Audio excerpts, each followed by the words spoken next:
Welcome to the Sourcing Hero podcast, produced by Una, a group purchasing organization that empowers sourcing heroes, and Art of Procurement, the world's largest procurement podcast network. I'm your host, Kelly Barner. The goal of the Sourcing Hero podcast is to capture the epic stories of people who are rising up and beating the odds to create exceptional value within procurement, directly from those heroes themselves. Today, my guest here on the Sourcing Hero podcast is Priya Kumari. Priya is a manager at Kearney where she specializes in strategic operations, sustainability, and innovation. Her experience in consulting gives her a broad perspective on the importance of procurement transformation, operating model design, and change management. So, hi, Priya. Thank you so much for being with me today. Hi, Kelly. Lovely to meet you and lovely to be connecting with the Sourcing Hero community. Absolutely. Now, I talked a little bit about your areas of specialty, the fact that you're in consulting. What else is it helpful or interesting about your professional background for the audience to know? Yeah, absolutely. Absolutely. I think if I reflect back on 7 years of my career in history, I think it's taken a bit of a turn.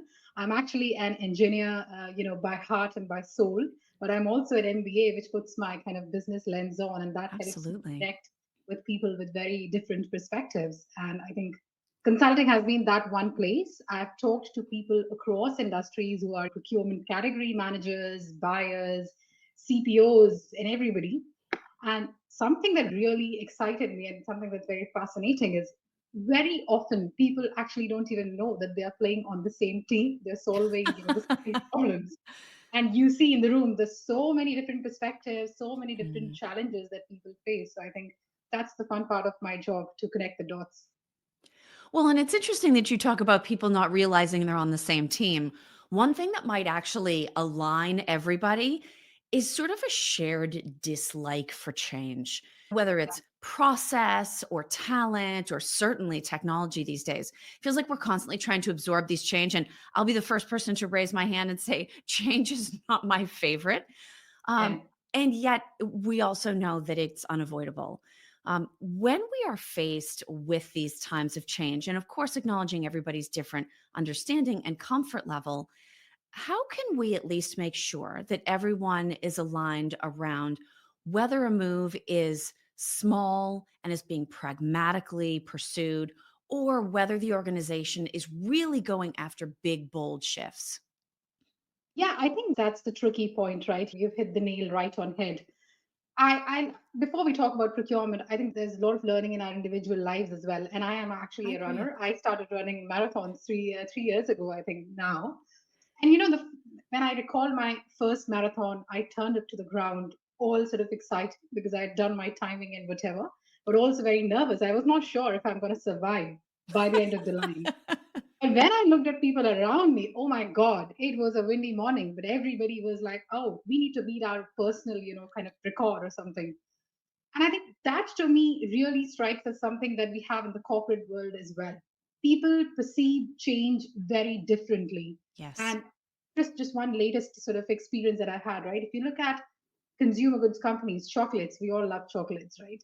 Cocoa prices are off the roof. People are inventing ways to buy cheaper in procurement to find the right supplier who can even give you things like lab based cocoa. But a lot of people who are working within this big company, they normally don't realize what is the problem they are solving for. Yeah. So it's really very important to have a shared definition of what quantifies that change, what are the timelines we are looking at, what's the order of magnitude and impact that we are looking at. And I think that's the starting point. We all need to start speaking the same language so that I am not running a marathon versus somebody else running a sprint. Absolutely. Well, first of all, kudos to you for being a marathon runner. Neither my body nor my attention span go that far, so I have tremendous It's respect hard, it's for hard. that I'm still accomplishment. learning. Yeah. But I think the thing that's actually really interesting about that, and there was actually just recently an article, I believe it was in the Wall Street Journal, about how it's important to have different facets of our lives because of what we can learn in one part of our life and take to another. So you talk about the experience of either training for or turning up to run. a marathon. And that gives you perspective on something you would show up to do at the office in the realm of procurement. In this particular article, they actually talked about athletes who had sort of started to max out from a performance perspective. They couldn't improve how they were doing. And this coach was suggesting they take up knitting because it was so different that it would sort of Yes. take their brain, take parts of their body to a different place. If we all have different sources of inspiration, where do you find that the boldest, the most innovative decision makers, or even leaders, if they're bringing a whole team with them, find those different perspectives and those sources of inspiration? Yeah, I think that's a good question because being bold and being, kind of taking the next big bet always comes with certain amounts of trade-offs you need to make. And I feel that in life as well as in business, you generally need to make decisions with less amount of information than you would ideally want to have, right? Yeah. And I think that's where it's very important to balance a few things in terms of your ideas and your inspiration. So there's one thing about being sort of credible, and for that, the inspiration can really come from the small wins that happen daily, right? So if I am a procurement person, if I'm solving this big problem on cocoa and commodity price Mm. challenges, I would still go back to my biggest suppliers. I would still try and see where are the gaps, who can we really work with, how do we move from just doing negotiations, hey, give me the price, or I move away, to a mentality that I lets me work with the supplier Yeah. for the change to find out how they can make their processes and operations more efficient and therefore, pass me a cheaper price. So I think there's an element of thinking inwards. What are the small wins that we can achieve with the resources and the network that we have? There's also an element of thinking outwards. It's about thinking outwards what's happening in the industry. Maybe it's not the same industry, maybe these are other industries like pharma industry. If you take that as an example, it has been super highly regulated as an industry because of Yes. the very nature of it. A lot of companies are trying to solve the sustainability problem within pharma industries, and they draw a lot of parallel from consumer goods. You see companies competing and but at the same time collaborating on making like Mm. common recyclable packaging solutions.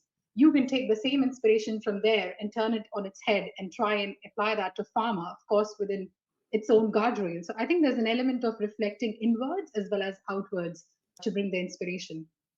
And I think the nice thing about that is that it makes the idea of a big, bold move seem that much more attainable. When you think about, okay, we're going to innovate disruptively, some people get very excited about that. Other people think, all right, I can feel a stomach ache coming on. I'm going to need to go home. Right. That sounds really intimidating. But when you Yeah. actually sit down to say, okay, let's be big, let's be bold, let's go for it, it doesn't necessarily mean inventing something completely new. It could be, as in your example, being in CPG and looking at something that pharma is doing around regulation, sustainability, something that's actually quite table stakes in another space, but saying, we want to be among the first to bring this idea into our space and Absolutely. systematize it at scale. Am I sort of pulling from that the way that you intended it? Yes, absolutely. Absolutely. Now, when we think about going from those big, bold stakes, procurement always still has to make sure that the fundamentals get done as well. How do you see teams finding the inspiration and the energy to take those big, bold moves, but also not taking their eye off the ball when it comes to table stakes and making sure that compliance is still happening or governance is still being put in place? How do teams strike that balance? Yeah, I think the key is to realize that it's almost like procurement operating within itself as well as Mm. connecting the dots with the business. It's almost like a band. You've got your lead vocalists and your guitarists and everybody else, but you still need a choir to actually do a seamless performance. I think the energy and inspiration comes a lot from having clearly sort of defined roles. Each of Yeah. the people within the team as well, they have their own strengths. And at the same time, finding those enablers that you need to get change done. For example, technology. I'm a huge believer in technology. There's a lot that you can get done if you do it the right way. And there's a lot that can also go wrong. So day in and day out, let's be honest, not everybody has the same set of resources. We don't have a time. We are True. still trying to do our day jobs while striving for the bigger goal somewhere there at the end of the line. So it's important to define what are the roles different individuals play in the team. Yeah. What are the enablers that we can look for? Can we, sort of set up a governance mechanism with the business where sort of the CPO talks head to head with the business lead, brings to the procurement team already how business is thinking about changing their strategy, so that procurement actually works towards that strategy rather than, trying to face a barrier when trying to engage the business. So there's a lot that needs to be mobilized, from having the right people and the skills in the team, Yeah. and reaching out and setting these enablers in terms of governance and processes and tools. Now, whether we're thinking in terms of roles or whether we're thinking in terms of skills, do you find that obviously this is a generalization, but procurement tends to overemphasize certain capabilities, like let's say analytics, and maybe under leverage some of the less traditional or more variable role types and skill sets that already exist within the team that actually represent sort of the biggest opportunity, especially when it comes to big, bold moves? Yeah, I think quite often that happens. And like I said in my introduction, I am an engineer by heart. And when I start doing problem solving, I think analytics really excites me. It gets me going, because I can basically wake up from my sleep and talk about it, right? But I think it's important to realize that there's a fair bit of balance that's needed. Yeah. Procurement cannot move mountain on its own, and neither can anybody else. We need to have the battles fought together with the business. We want to play on the same side of the team to actually achieve those skills. And quite frankly, I don't think it's also a fault of how, things have been so far, or how procurement professionals have been trained. A lot of the organizations have a very siloed measure of procurement performance. It's about, okay, did you get the cost down by 10%? Did you help me reduce the budgets by 10%? Did you cut down 10% of my portfolio, or did you, reduce from 100 to 20 suppliers? While these measures and KPIs are important, at the same time, it does not allow the room for procurement to actually transform Mm, from an engine that's helping the business to actually get a seat at the table with business and do things together.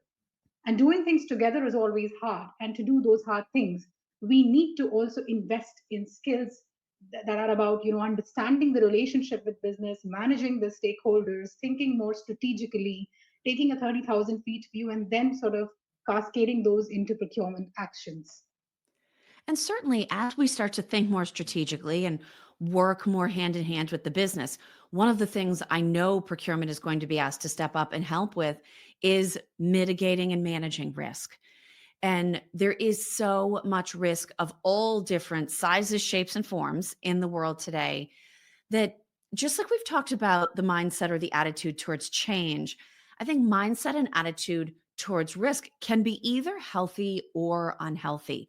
How can procurement sort of do a health check on their relationship with risk and then try to put some investment into, okay, this is something we actively want to contribute to or go after. Let's make sure that's embedded in everything that we do. Yeah, I think the managing risks is not a one-off process. I think that's the first thing that we need to understand and really, really embed in our thinking and mindset. It's a continuous process. And because it's a continuous process, it needs investment, careful Yeah. investment on both, sort of the time that you invest and the results that you're going to get, and how do you use the actions from there. I think the first step is to really get the foundations right? It's like, if I am trying to travel to, I don't know, end of the world, I want to think, what's the weather going to be there, right? Am I actually going to a zoo, or I'm going to a national park, or I'm actually going in a forest? And therefore, that helps me understand what kind of animals might come my way. So it's about having your eyes on the ground, really understanding what's happening in the market, what's happening to your biggest suppliers, Yeah. and therefore what can actually emerge from just being a blip in history to an actually catastrophic risk. And once you have that visibility, either through the human capital that you have in the team, or through the data that you can get from the market, then it's about cascading that down into, the set of right questions to ask. Yeah. You need to have a right way of conducting risk diligence in your supply base. It cannot be like, we've got 10,000 suppliers, we'll treat everybody with the same lens. There has to be an element of prioritization, which already knows where the hotspots of risks are going to be, how to do the due diligence in those cases, and therefore what are the mitigating actions that the team already needs to think through. Yeah. Now, there's not necessarily one right way to do anything, right? And Absolutely. yet, I'm sure, given all of the organizations that you've worked with, you start to see trends emerge over time.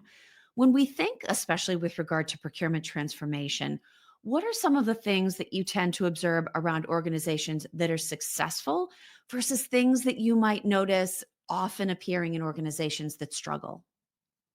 Yeah, absolutely. I think that's a very difficult question, actually. And that's a question that a lot of people are trying to solve. Yeah. And I think it's a continuous question as well.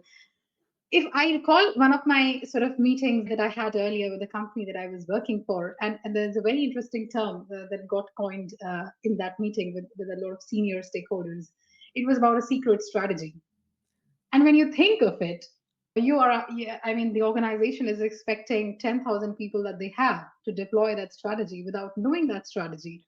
They thought that the strategy is so secretive and it's so difficult to explain that probably there are a few bunch of individuals sitting at the top who really understand it, Yeah. but then everybody is supposed to magically understand it in some ways and execute it.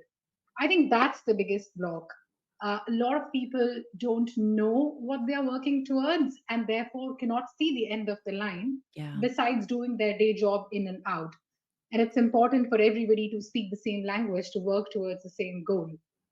I think that that's one of the biggest roadblocks. And the other that really strikes me is that when organizations are trying to drive transformation, there's a lot of emphasis on, trying to get things right, trying to set up processes in place.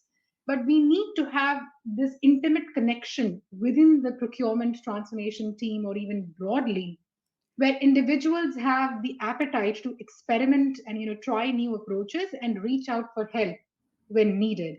And that's very important. It cannot be lost in the journey because it defeats the purpose of transformation. If you're doing Yeah. the next big thing, you need to think differently. Yeah. Well, I think it ties back nicely actually to your example about taking the trip. I mean, I can speak for me personally, even if I know I'm taking a trip and I know generally where I'm going, if I think I'm going to the zoo and I get there and they say, "Here are your hiking boots, strap them on, you're going up into the rainforest." My first thought is going to be, "You've got to be kidding, there could be snakes up there." And my second thought would be, I thought I was going to the zoo. I came packed for the zoo. I'm not right. And yet, in business, we routinely sort of imply and then expect people to infer what they need to do to drive all of this change successfully. So, we're taking something that's already very difficult from a human perspective and very difficult from an organizational or cultural perspective, and not necessarily setting people up for success. Now, we've talked about a lot of things with regard to human nature, transformation, planning, communication, but we started the conversation focused on change. What, in your opinion, is the most difficult thing to do or to overcome when we're trying to drive change? I think one of the most tricky things where change really falls flat is, having the culture for continuous improvement.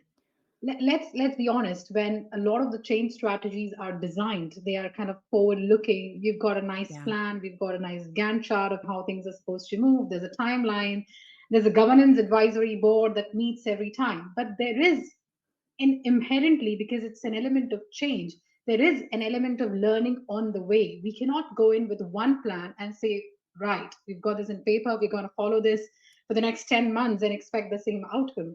Because let's be honest, even though when we are kind of heads fixed on our journey, there's a lot changing in the background. And it's important to have an eye for continuous improvement, Yeah. both in small and big ways, to be able to actually land the outcome that we wanted to.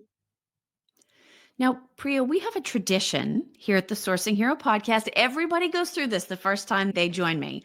I am going to give you two questions. You can pick either one, and there are Mhm. no wrong answers. So here are your choices. Either what does the idea of a sourcing hero mean to you? Or if you'd prefer to go broader, what do you think heroism looks like in a business context?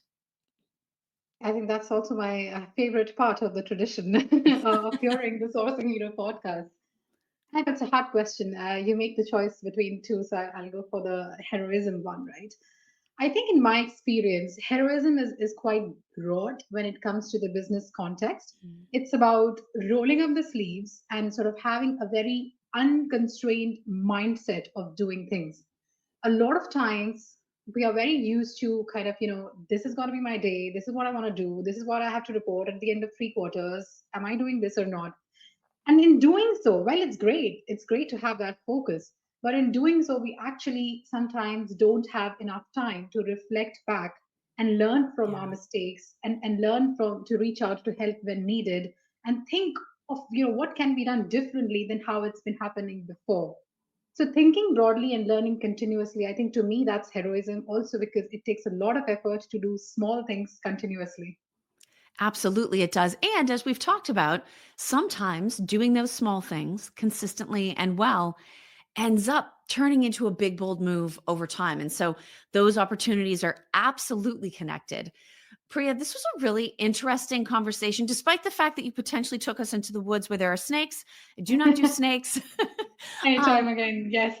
but thank you so much for being with me. Thank you for sharing your expertise. If people are meeting you for the first time through this conversation and they would like to reach out and connect, what is the best way for them to find you?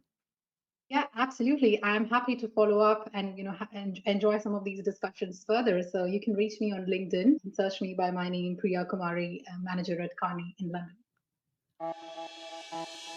Thank you for listening to this episode of the Sourcing Hero podcast. Join us again next time for more true stories of sourcing and business heroism performed by your colleagues and peers. Look for the Sourcing Hero wherever you get your podcasts, and don't forget to subscribe. Finally, don't forget, sourcing heroism is taking place all around us every day. Keep your eyes open and you're bound to see it. Until next time, I'm your host, Kelly Barner. Stay well and always remember that you can be a hero too.